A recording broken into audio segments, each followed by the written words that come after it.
Yeah. Boy, oh boy. Tomorrow in the city of Cleveland is going to be absolutely nuts, especially in the Gateway District. We will talk about all of that and more.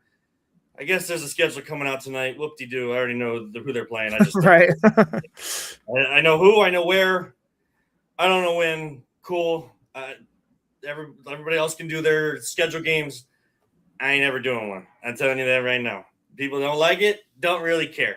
I don't like the schedule game. But this is Voice of Land on the Inside Edge Network, brought to you or partnered with LPV Productions, and of course, brought to you and partnered with Greeny Sports Cards. We always thank them at the beginning of the show. Greeny Sports Cards, greenysportscards.com. Some of the best people to go to with all of the, the sports card collecting has never really gone away, but it's just become more spotlighted, more Right. prevalent, more seen nowadays. And if you're into it, Greeny Sports Cards are the people to look out for. And I think that they'd be okay with me saying that they've worked with other sports collector groups before. They did a show, their biggest show, with the Strongsville Sports Collectors. So they're willing to work with others. They're going to West Virginia this weekend and they're going to connect with a lot of other sports card collectors. But the place to start and the place to work with directly is always Greeny Sports Cards. Steve and Jeremy, they're going to get it right. They're going to do things right by you, and they're going to put on great shows. You're going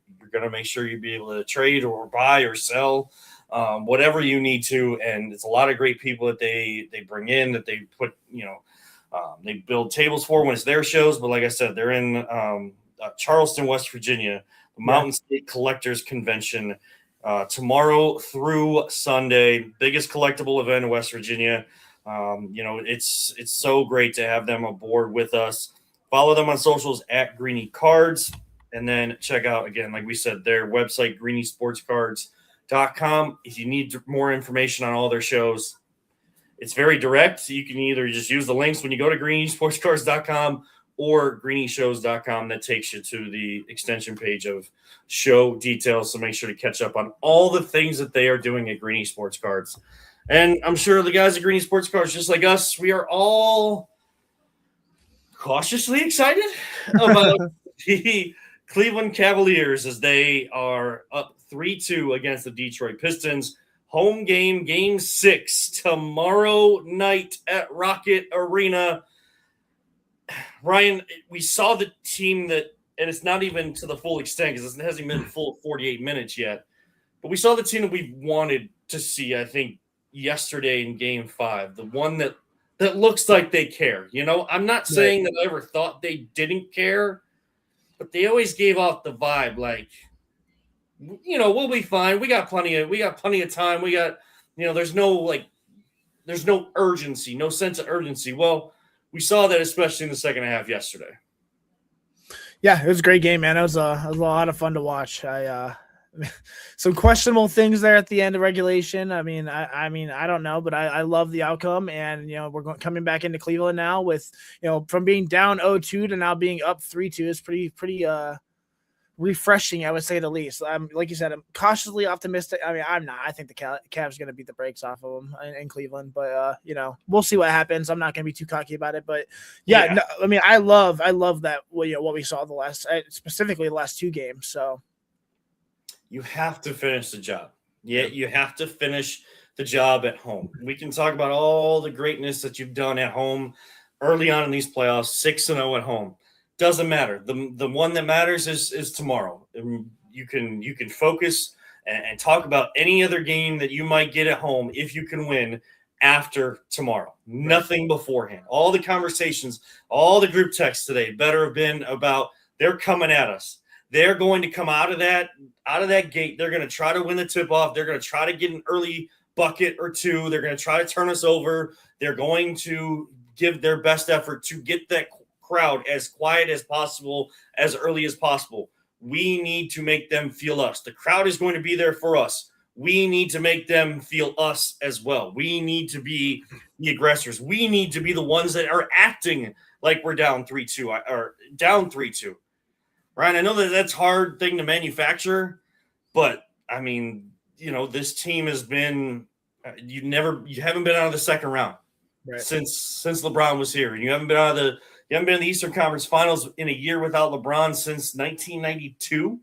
I think that was against the Bulls. So, yes, there's a lot of line, and people would say, well, you're up. It's not necessarily a must win. It's a must win tomorrow. It's a must win. You want to close it out. Eastern Conference Finals, if you close it out, starts Sunday, or then you have to play Tuesday. If you close it, there is a break within the Eastern Conference Finals where you can get some of that rest that you've been looking for. Right. Now you need to finish the job, keep going every other day until the schedule opens up. You need to earn that opportunity. It's not going to be handed to you. They're not going to roll over.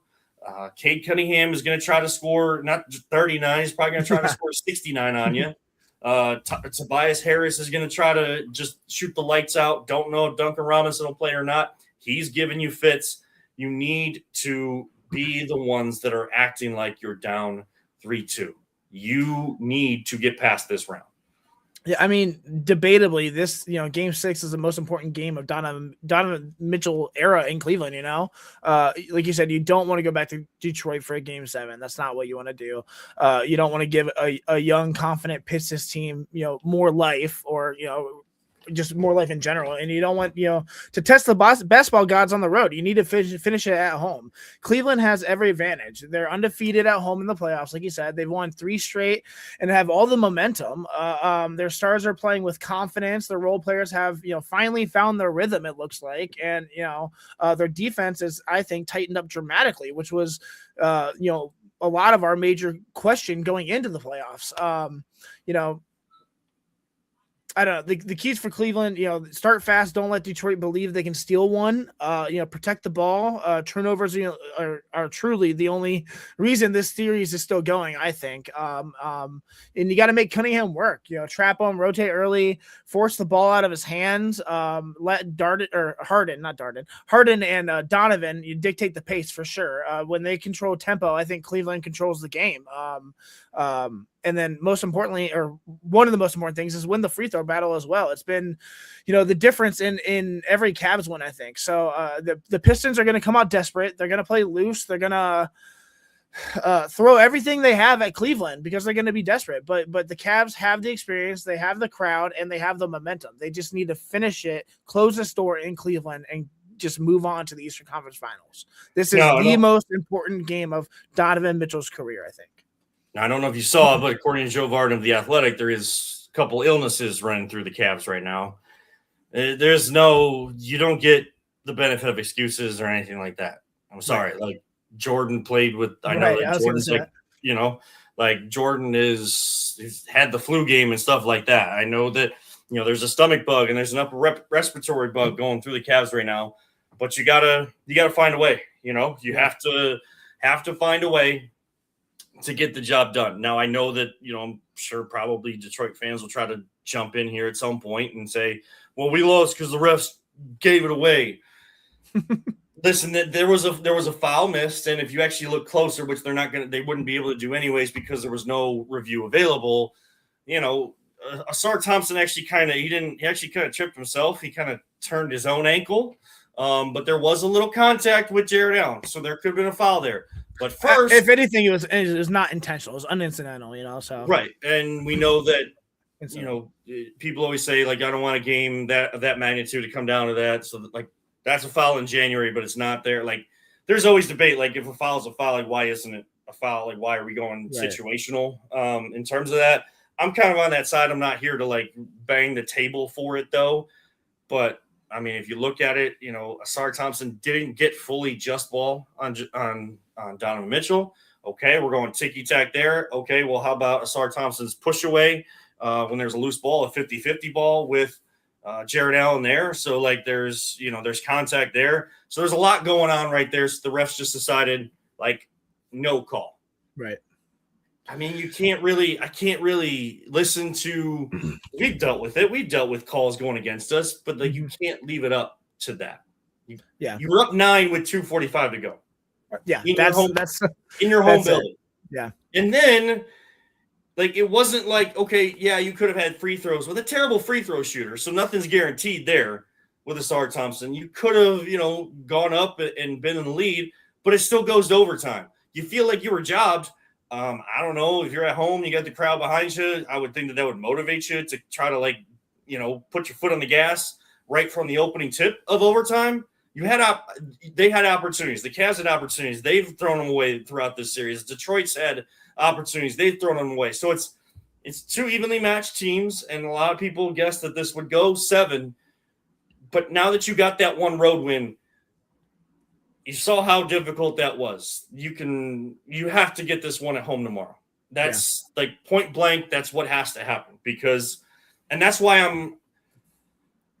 I'm cautiously optimistic, because I like what I saw, but I've seen when I've started to feel with this team throughout this year, moments where I've started to feel cautiously optimistic, and it felt like they might go on a run because I saw what I liked. Well, then they got too comfortable. Yeah. Donovan said it after the game, we haven't accomplished anything. Well, I've heard him say that all year long. Ryan, I've seen this team play sometimes this year. Like, they feel like they've accomplished a lot, and they've got, so much grace behind them, so much, built up, cachet in the bank that, little mistakes like that, like, yeah, they've made it. So, like, little things aren't going to deter them. You haven't done bleep. Squat. Yep. You haven't done anything. And that, like, I heard it, but we say it all the time. Always Positive J used to say it. Don't talk about it. I mean, you can talk about it. You can talk to each other and you can communicate and all that. But you better go live it. Yeah. That better be the mentality. Like, I want to see desperation from the beginning. I want to see urgency from the jump tomorrow night. Yeah, I think the crowd is going to be wild. It's going to be a fun. I think there's going to be a Cavalanche, and I think we're going to be moving on to the next round. So, I mean, I'm not trying to put the cart before the horse, but I mean, the momentum is on our side. It's up for them to finish it off, and I think Donovan going into this game knowing that it is the most important game in his era, specifically with the Cleveland Cavaliers. I don't want a slow start. I just want a good game with few mistakes and shots made. That would be nice. So, but I'm pretty optimistic. I'm not going to go in and declaring a win, but I have a good feeling that the Cavs are going to take this one home. And I understand fans feeling that way. Like, and I honestly, like, I should probably feel that way too. And I'm probably dumb for doing this, but like I tend to think like a player, think like the team should think. Like, we can talk about all that all we want. People can, wonder like, oh, how are they going to match up against the Knicks? All that they want, because like we're not the ones playing. As much as my superstitions tell me that I have an impact on it, it's irrational. I understand it. It's never going to change. So please stop trying to change me, people. But like, I also understand that they need to be the ones to do it. If they don't bring that mentality, and we're the ones thinking that that's what they need to have, and we're the fans that have that mentality, that's that part of it, superstition or not, that's not going to do anything. If we have it and they don't, guess what? You're getting smacked around, and that cannot happen tomorrow night. You got to keep up this physical play. And, you just got to take it. They're going to make their runs. You have to just do what you did yesterday. Withstand them, overcome them, come back from some of them, and then by the end of the game, establish yourself and finish the job when there's 3 zeros on that, 000 on that clock, whether it's 4 quarters, extra overtime period or 2. You better be the team, basically, metaphorically, with your hand raised at the end of that fight, because it is going to be a heavyweight fight tomorrow night in Game 6, and that is for sure. I think it's going to be chippy, too, which will be fun. I think the crowd's going to be really into this game. So, yeah, and Jalen Tyson, I love you, dude. I love you. Just know the moment. Like, read the room. You got the tie up. I know that the ball was kind of ripped away from you. They already called a jump ball. Just go get the jump ball. Don't need to be swiping and everything. Like, I get it. You've been seeing the same team now for 10 days. Every other day for 10 days. If you get an opportunity tomorrow, Jalen, I need that dog that's going to knock down corner threes, That's not going to take crap from anybody when you're defending them, and you're going to defend clean. And if someone starts chirping you, all you should need to do is just point up. Point up to that big jumbotron and look at the diff. Tell them, look at the diff, man. Look at the diff. I disagree. I don't know. I feel like that's more Jared Allen. I think Tyson did exactly what he needed to do in the moment. I don't think he necessarily escalated it too much, but you just showed like, hey man, like we're not here to mess around. That's and I feel like that maybe put a little spark into the team. I'm not saying go out there and be a D-bag or go be an enforcer or anything, but like to not take crap for anyone. I like a little bit of spunk, and I think that humbleness is great, but sometimes you just need a little spark under your butt, especially when you're down 0-2 and now you're coming at home trying to finish the series off and, send Cleveland to the Eastern Conference Finals. So I wouldn't have a problem with it. I'm not saying go out there and have a all-out brawl like back in a couple 20 years ago or so. But yeah. But I don't have a problem with it. So I would feel the same way if it didn't take him off his game very quickly in that instance. Because I saw a guy just lose focus on what he typically does, like how he uses that internal dog to feel what he does on the court. Like, I'm good with the chirping. I'm good with all that and standing your ground and everything. But I'm glad that Kenny recognized and took him off the floor and didn't bring him back, because he was more focused on the extracurriculars than he was on anything else. And if memory serves me right, Detroit actually is the one that went on the run that got them up 15 after that play. So it fueled them more, as the game went on. Maybe the team did try to pick up Tyson a little bit, but more so it was because, you had to scratch and claw from down again.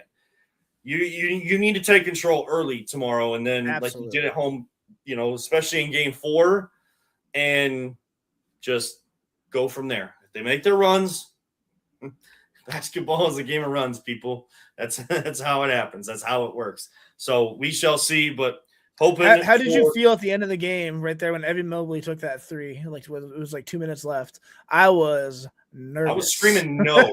Me too, dude. Oh man. And I was like, Hallie was watching me. I screamed no, and then I screamed yes. She's like, what is wrong with you? You said, like, yeah, you don't understand. You don't get it. It was just funny. Yeah. It was I don't even think I like screamed out like yes, like in excitement. I was just like, no, thank goodness. No. Oh, okay. Yeah. It's funny. Yeah, it was interesting. Yeah, for sure. Yeah. So game 6 tomorrow, 7:00 on Amazon Prime. Wow.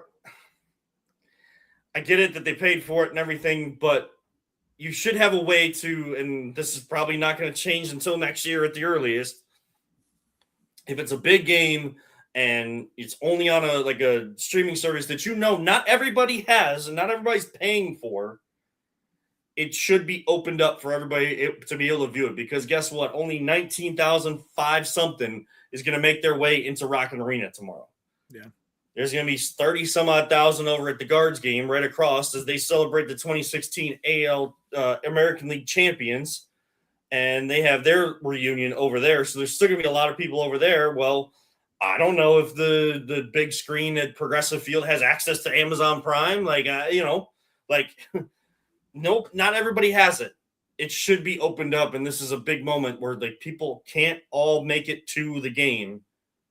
Everybody should be able to watch a big moment like that. But hey, that's where it's going to be. Amazon Prime, 7:00, probably tip at like 7:10 or a little after, as the Guards are getting their first pitch against Terry Francona and the Cincinnati Reds.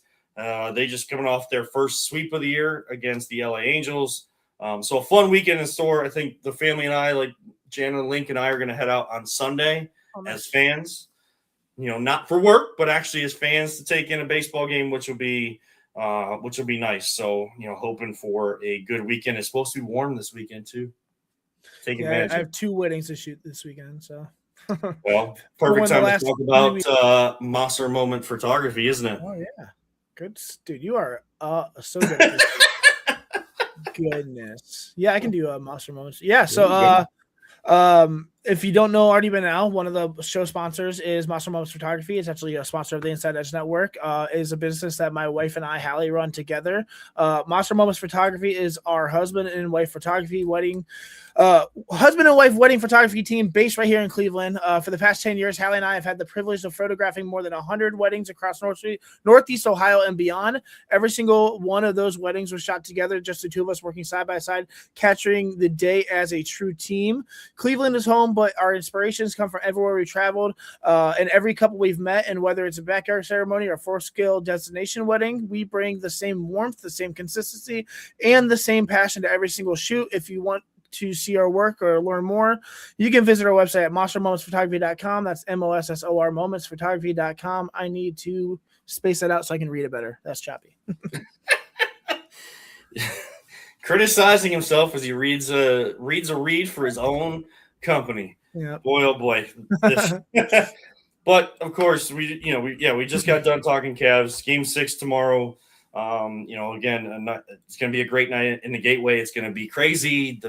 I'm sure the parking prices are going to be up there. Yeah. If you're thinking Uber or one of those, I'm not, it's not anything against the companies, but if you think taking an Uber or a ride share is going to help out, I'm sure those rates are going to be high too, because they got to pay for their gas, which is high right now. So, get down there early, get down there safe. If you got your family going down there, make sure to be safe, enjoy it. This is one of those moments where if you get to be downtown and things go the way you want them to, you're going to remember forever. Like, I regret still to this day not going down for Game 7 of the 2016 NBA Finals to watch in the arena or like outside, like wherever they had the watch parties going on, to at least be downtown and in it in case something happened. But my superstitions kept me at home watching the game the same way I watched Game 5, the same way I watched Game 6, all by myself in the TV room of my aunt's house, secluded down the hall. Just had to do it. And I sat the same way. I ate the same things. I wore the same thing. Like, all of that. Sometimes my superstitions make me regret I missed moments like that. So cherish. Well, I appreciate you did that, because I went downtown. I was in the Jack Casino with my wife. I lost my wallet. Some guy found it. He's now my friend. We've been friends for 10 years now. That's pretty cool. And I got to go downtown and celebrate with everyone as we won a championship. It was awesome. So thank you for sacrificing for us. You're welcome. You're welcome. Anything for my city, man. Anything for my city. I'm willing to do it. Whatever you need, just let me know. I got you guys. Anybody wants to reach out at Kevin7, that's Kevin with an A. Of course, at Dynasty Clee as well on X. We typically give out the X because then if you go through all the other social medias, like I have different handles and I still have yet to change it, and I probably never will because I'm not great with social media or anything like that. But there is a schedule release tonight for the Cleveland Browns. We know where, we know who. We just don't know when. There's plenty of schedule leaks out there. I'm very cautious to say this because like my own station has a release show tonight, but like I get it because you gotta talk about it. People are going to tune in. People love Browns. From an NFL standpoint, I'm talking strictly NFL. Why do we tout the schedule releases at such and such time?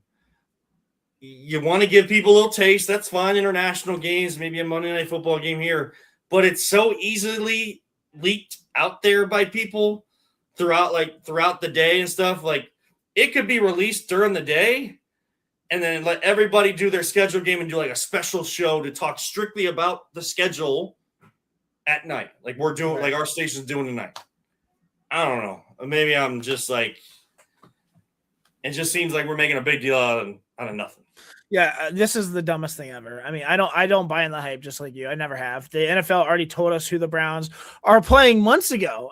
The opponents are set, the home games are set, the road games are set. Nothing about tonight is new information except the order in which the league decides, to stack the games. And somehow, some way, the NFL convinces America this is a must-see television event. It blows my mind every single year. We treat this thing like it's a draft, like free agency or some massive turning point in the offseason, but it's not. It's literally just a calendar drop. It's the league reading off dates like they're announcing Oscar winners, and fans eat that up like it's a Super Bowl, man. It's the NFL could literally just release the schedule or the schedule date when they release who the opponents are.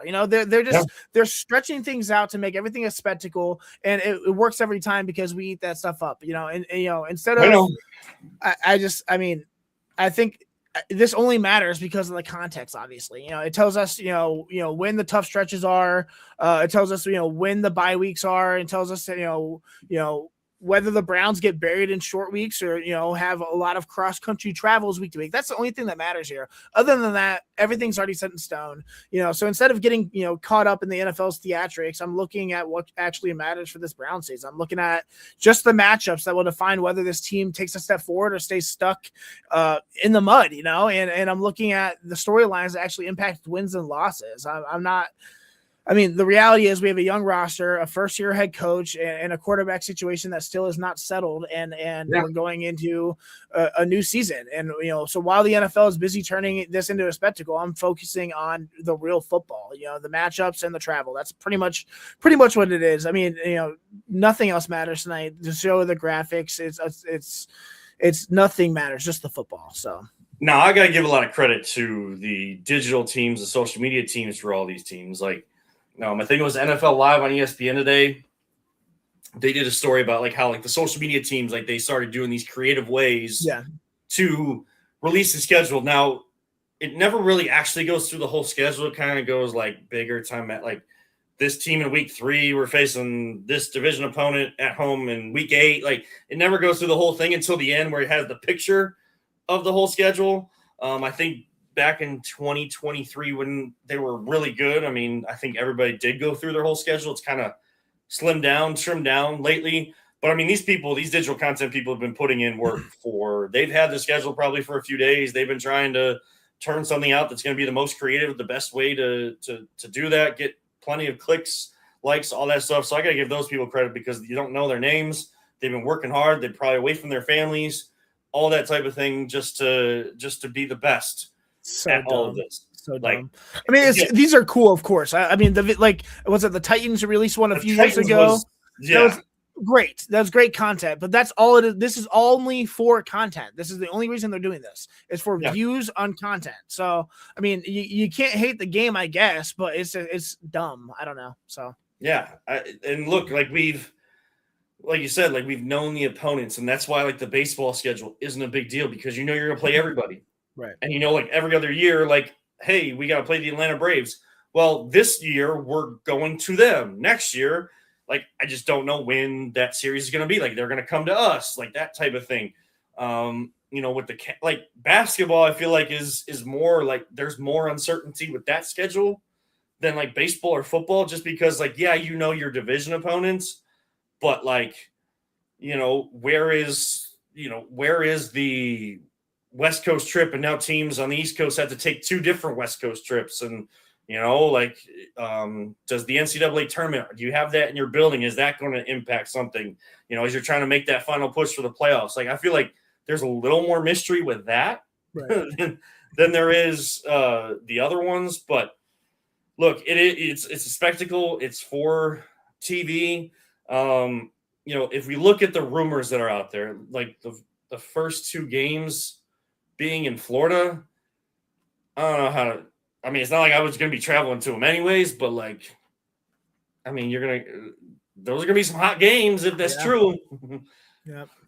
Jacksonville and Tampa in the first 2, okay, home opener week 3. All right. It's not about who you play. It's about when you play them. And that kind of goes back to your point about the actual football on the field. How are you actually playing? How do you develop throughout the year? Right. You could look at a Browns game against, let's say, the Ravens in December and be the Ravens could look at it oh yeah, that's a win because by that time they're not going to be playing well. Well, if Todd Monken does his job and this team develops, they can be playing better at that time. That might be the Browns might be a team you don't want to play in December. Like that's where all Wouldn't this. that be nice? Oh, I don't know. I'm just kind of just trying to dream and everything, like that doesn't really, I know it doesn't really work, but look, it's the schedule. Everybody's got 17 games. Everybody's going to have a bye week. I don't anticipate a primetime game. No, I don't either. Don't. I mean, maybe. No, I don't know. Maybe one, maybe. But I hate it when my Browns don't play on Sundays at 1. So it just ruins my whole day. So give me Sundays at 1 every time, and I don't care. Give me Buckeyes at noon. I don't care about night games. I don't. I'm the minority in this, I guess. I want my Buckeyes to play at noon. I want to have other stuff to do all day. I mean, yeah. Big games, give me a night game. That's cool. But like big games, like bowl games or college football playoff. Yeah. But like playing Texas, I don't give a crap. Play at noon. I'm just trying to get the rest of the day over with as we stomp them, So yeah. So I don't know. I mean, it's different when your team's like actually winning because like then like the conversation's gonna it's gonna be a different kind of spectacle. Sure. I'm talking selfishly here, of course. Yeah, I mean Ohio State, like if they were to have a night game at home and they wore those black uniforms, now the heritage stripes. Yeah, it'd be cool, but it would also be awesome would be because I know they're going to put on a show, and whether they win or they lose, they're going to be in the game. I can't guarantee that with the Browns. It's hope for the best, plan for the worst. Wake up, watch Sunday NFL Countdown or whatever pregame show you watch. Game starts at 1.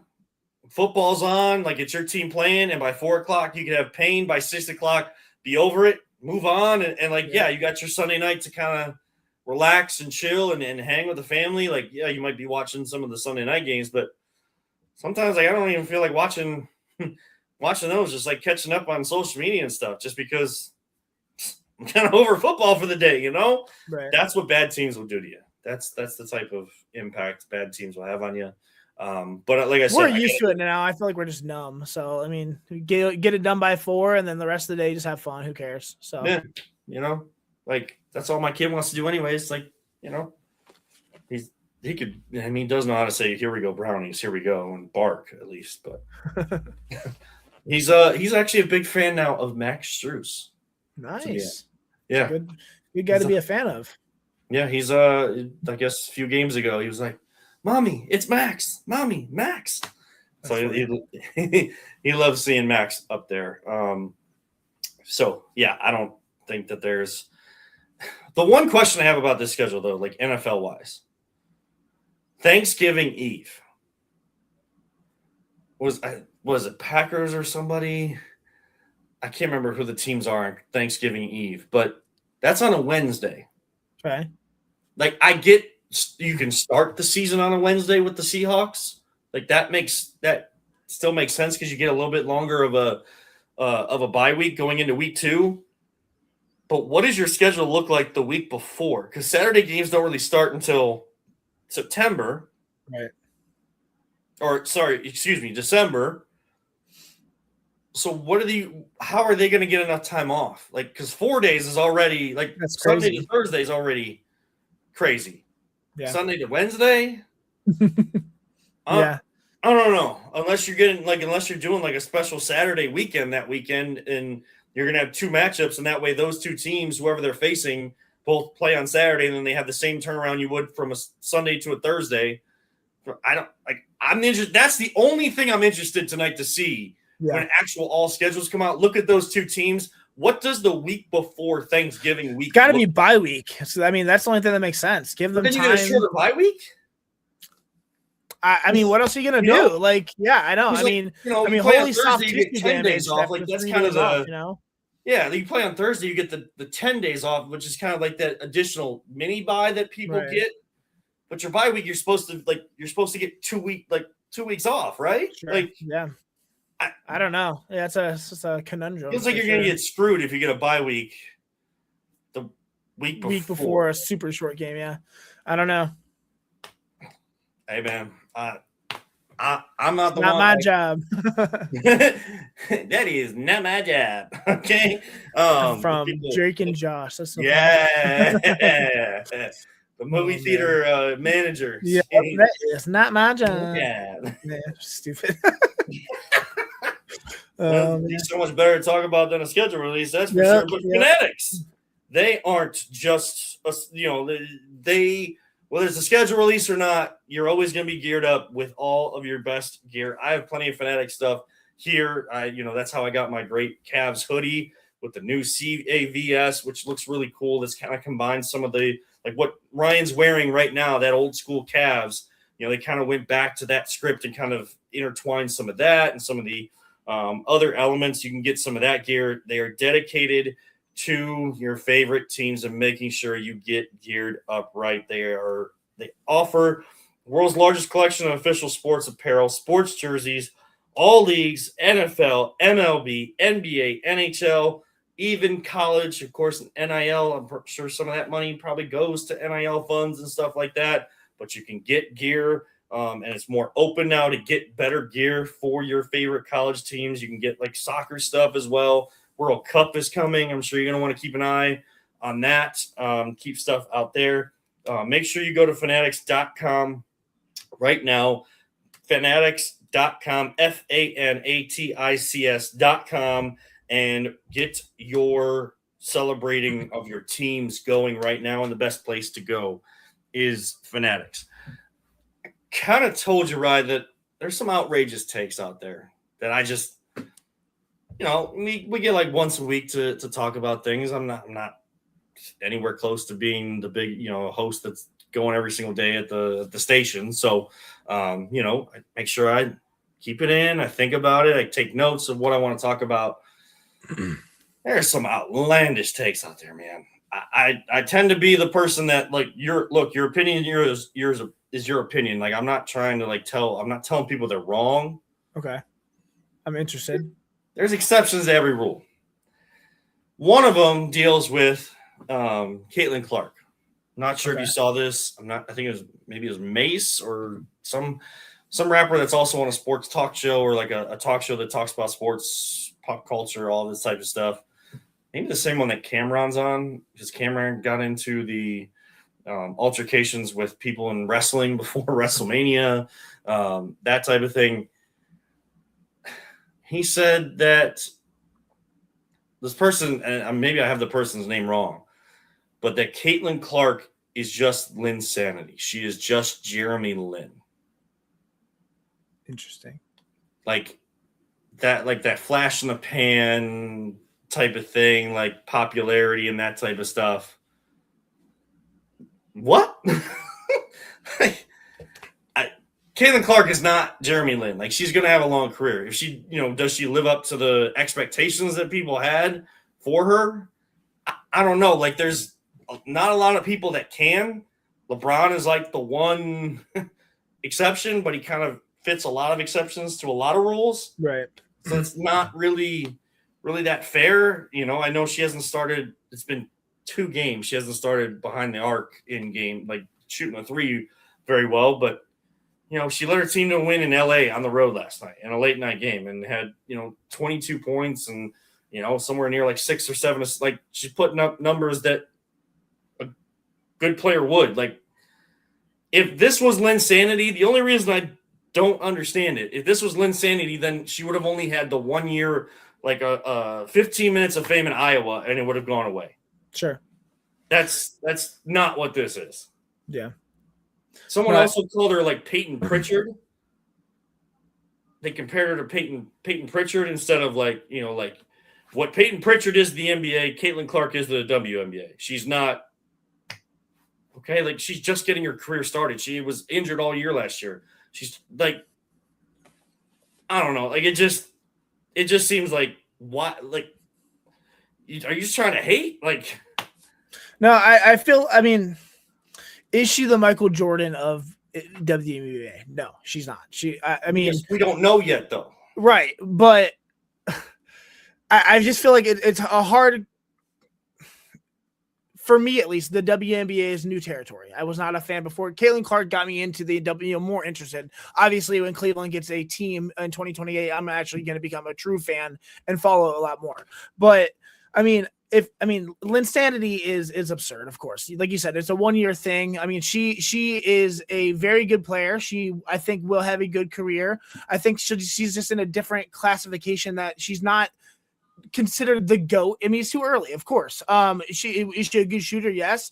Is she a flash in the pan? No. I mean, if anything, Linsanity, I would say Angel Reese is more Linsanity, except Jeremy Lin's good at basketball. So, I mean, we'll talk about, I don't know, but to go at Caitlin Clark like that, I don't know. I respect her game. I think she brings a lot of eyes. She has a spotlight in the national scene now, with McAfee and a bunch of other people, where she's just, and people want to hate because, I mean, it's the WNBA. For the longest time, it's not taken seriously. And now people are starting to take it seriously. Now people are starting to be fans, or more and more young ladies and young women who are, turning their eyes to it and want to be the next Caitlin Clark, and it's just new territory. She is a pioneer of, I don't know. I mean, as much as former WNBA exactly. And it's hard to classify. Like, for me, I don't think she's the GOAT of the WNBA. I don't know. Like you said, it's very early. Right. She could end up being that, but to say she's Jeremy Lin, I think that's insane too. She's somewhere in her own classification, and people just say things to get views. So I don't know. Well, and I think something like that. Like, I'm not asking people to compare her to Jordan, LeBron, Elisa Leslie, like that type of all-time great, like only in her third season, and really it's her second because she missed most of last year and maybe played 15-20% of the season last year because she just couldn't get over those soft tissue injuries. And I unfortunately, I thought something like that was going to happen early in her career because she was going to put on just like the development. You see it with rookies in any single sport. Like, when you go up a level, the physicality raises, and then you gotta build yourself, your body, your mind, all of that up to that. Well, sometimes, Chase DeLauder is a great example of this. He was 5'8", 5'9" in high school, and I think he just told the story on MLB Network. Then he shot up to like the 6'3", 6'4", whatever he is, like over 6 feet, his senior year of high school. Yeah. So it was like all of the sudden. So when you make changes all of the sudden, sometimes it takes a little bit longer to adjust to it. So I kind of saw that type of stuff coming. But to go to the Jeremy Lin card, look, I thought that was a fun time though. It was a fun time, but I thought it was over. It got old real quick. I think he didn't win anything for it, the Knicks were still the Knicks, so they, but he made them at least more relevant than they had been in a long time. And now this group of the Knicks has taken that to a whole nother level and a more long-term sustainable level. I know a lot of those comments kind of came out after, who she went to the concert for and walked out with Morgan Wallen and, the off-stage stuff that goes around him and the words that he uses that he shouldn't be using and stuff like that. Look, I'm fan, but I'd be a hypocrite if I said she shouldn't be walking out with him when I'm a fan of probably plenty of musicians that have done other things that are very, we're fans of players that have done some. Oh, that's petty stupidness. I'm so tired of it. Oh my gosh. Yeah. Let people hang out with. I mean, as long as you're not being a terrible person, who cares? Like who cares if you go out on concert? Indianapolis? Right. He's got a big concert in Indianapolis. Who's going to get the biggest pop? That's what he's looking for. Okay, she's a fan of a lot of different music. I see her dancing in pregame to a lot of different music. It's not going too far down that one. Speaking of biggest pop, I want to talk real quick about W energy drinks. Have you heard about them, man? Clean energy, bold flavors, no jitters. See why people won't shut up about W. Clean energy, no jitters or crash. Helps you lock in and focus. Over 15 fire flavors to choose from. Please you're going to use the promo code InsideEdge10. That's InsideEdge10, capital I, capital E. And you're going to go to w.gg is their website. That's a real actual link, w.gg, and use the InsideEdge10 for the code. I cannot read these today, Kevin. Oh my gosh. GUBBY. Yes. .gg. Yes. That is a legit link. That is an actual link, Inside Edge 10. Yep. That's inside and edge spelled out together, and then the number 10. Don't spell out the word 10 with that. Inside Edge 10, and you get a special discount. And we thank them. Over 15 flavors, like you kind of said. Something that I've been trying to get my hands on. I gotta I look around all the time. I don't. These things I hear people starting to talk about them, but somehow they escape me to this point.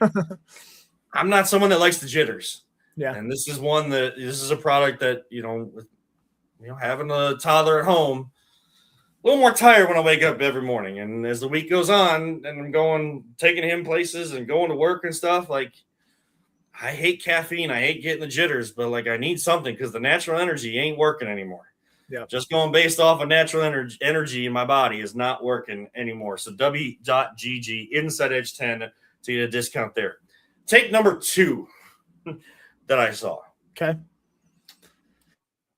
Skip Bayless kind of started this. Oh, here we go. Tim Hardaway Sr. kind of continued it. LeBron isn't top 5 for them. Barely in the top 10 all time. I forget who it was, but someone said that LeBron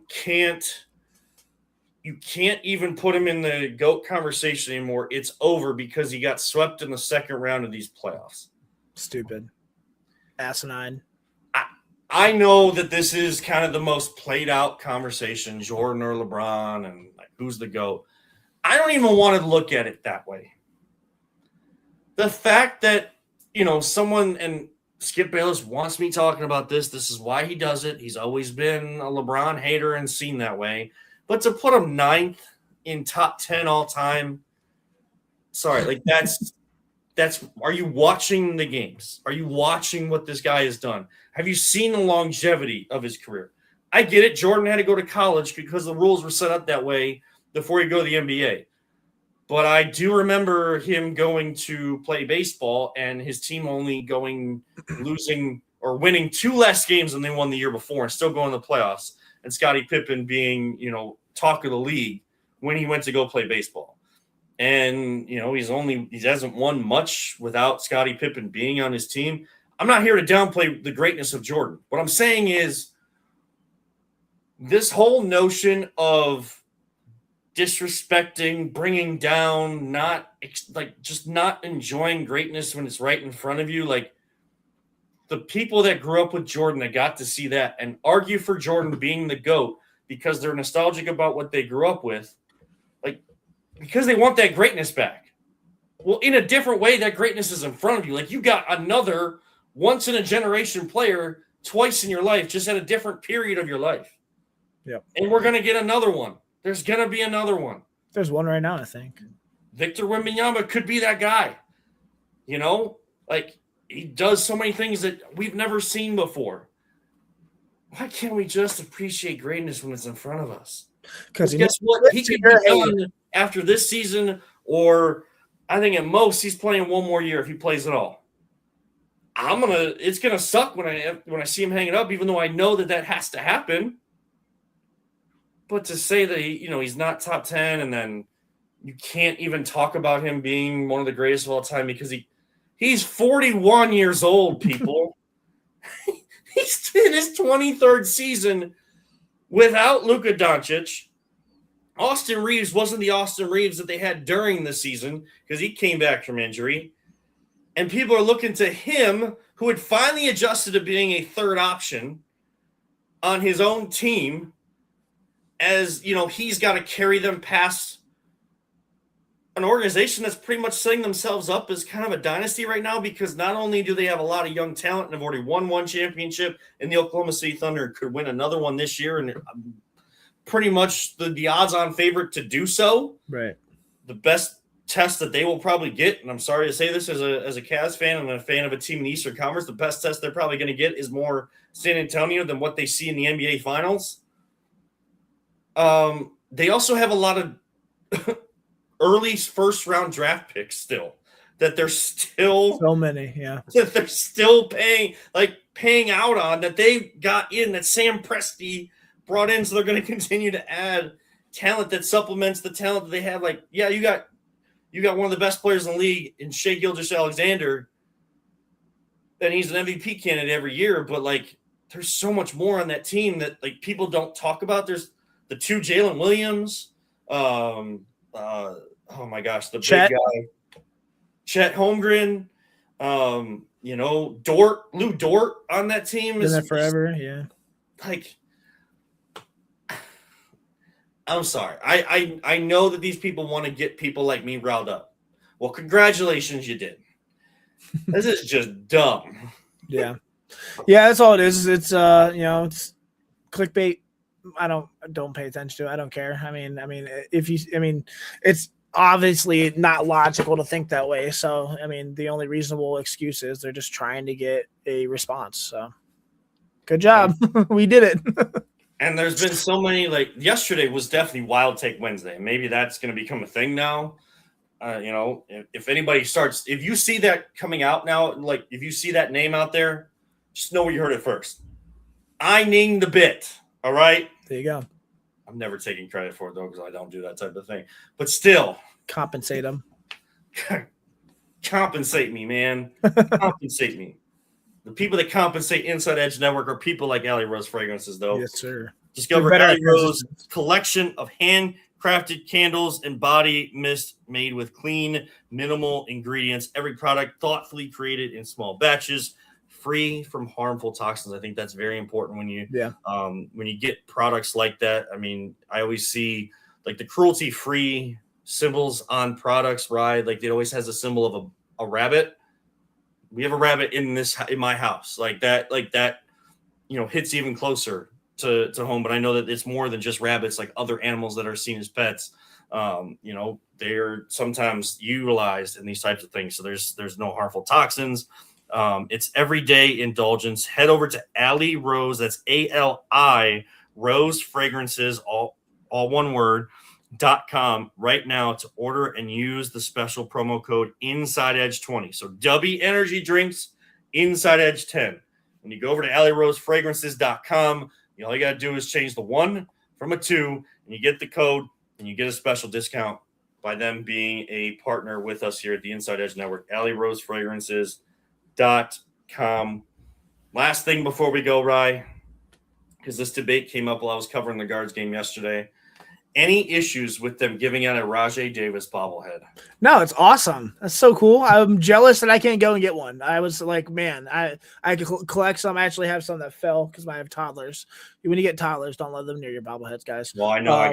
I finally found my. Did I tell you the story about finding all my LeBron stuff? No, nice. Like my dad, from my dad's house. Like I'd been missing it for like 15 years or whatever. There was a bunch of LeBron bobbleheads in that box too, and. So, I got to keep those nice, you know? No, I'm going to be looking to acquire it because I like to collect all of them. So, I think it's cool. Mandalorian. Yeah, that's the Manzo Mando. Yeah, I hit the flea markets and find them after, the secondary market. So, yeah, so they'll be out there. People, I understand the argument. People bring that up because, they didn't, that was a moment before they lost, that. But it's still, we all know how we felt in that moment. And look, we celebrate plenty of moments in Browns history. Right. They didn't win anything, So no, I don't have a problem with that. I think it's cool. So yeah. So he's not going to be here this weekend as part of that. I know it's like Kluber, Kipnis, someone said Young Gomes. I don't because I was in the stadium. I was doing the stuff after the game, helping the press box, and they were kind of running through the ceremony, and stuff like that. I don't want to get too many details and give anything away, but they were practicing, and I saw a list of names somewhere. but someone said Jan Gomes, but I don't remember reading Jan Gomes. But there's going to be plenty of those guys from the 2016 team that won the American League Championship. Terry Francona's in town. Mike Napoli's on his coaching staff. So Party at Napoli's is back in Cleveland this week. And it's just going to be a fun time to celebrate those guys because they have a place in Cleveland sports history still in a good way. Still in a good way. And, that's, not all the time do you get an opportunity to win a World Series. We haven't won one in over 70 years, over 75 years now. Right. But that team was very special, and the way that they went about their business was very special.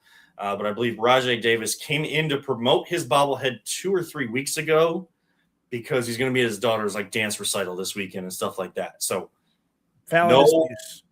no issues at all there because that's family first, man. And that's what made that team so great was you felt like they were kind of family and they have the right values that we cherish here in Cleveland. And that's kind of where this Guardians team this year is too. In the last few years, from Terry Francona to Stephen Vogt, they just feel like they do things the right way. We can talk about whether you're concerned about Stephen Kwan or what Jose Ramirez is hitting and all that stuff. Still a fun baseball team, and they're going to be in contention all year long. Those guys get going. Boy, oh boy, that AL Central could be extending that lead because there's only 4 teams above 500 in the American League right now. It's crazy. That's it's early. Yeah, it's early, but everything's there for the taking in the game of baseball. I want to thank Ryan real quick. Sorry. Right after this, the Commissioner's Couch Fantasy Football Podcast is going to go live. We actually have a pre-recorded show. New homes, new value. We broke down every major free agency edition for each team, broke it down by division, so check that out. And then the Inside Edge Network right at 8 o'clock is going to have the Inside Edge schedule release show as well. So check that out. Sorry, Double A, I didn't mean to take any offense towards schedule release shows. I'm sorry. It's fine. It's fine. So check that out at Inside Edge Net on Twitter, and also check out InsideEdgeNetwork.com. You can go check out their merch as well. Awesome website there. Go check it out, please. Yeah. So InsideEdgeNetwork.com. We got to thank W Energy Drinks, Alley Rose Fragrances, Fanatics, Monster Moments Photography. You guys will be out there in the area doing a couple weddings this weekend. And of course, the great people at Green Sports Cards. Thank you to Double A, Anthony Alford, Eli Moon, and the entire crew at Inside Edge Network for bringing us on. And thank you to Peter Tellett for all that he does behind the scenes and everything he has done for this podcast since we went from just audio to a video element as well. Several years back, he was the main reason for that, and forever grateful to him for all that he does. For my partner, Ryan Mosser, I am Kevin Earl, reminding all of you sports fans, don't let anyone ever tell you it's just a game. We truly love you all, 3,000. Hey, Cavs, don't talk about it. Be about it in Game 6. Cavs in 6. And live life. All gas, no brakes, like our great late friend Mike Allen always used to say. We'll see you next time right here on the Voice of the Land.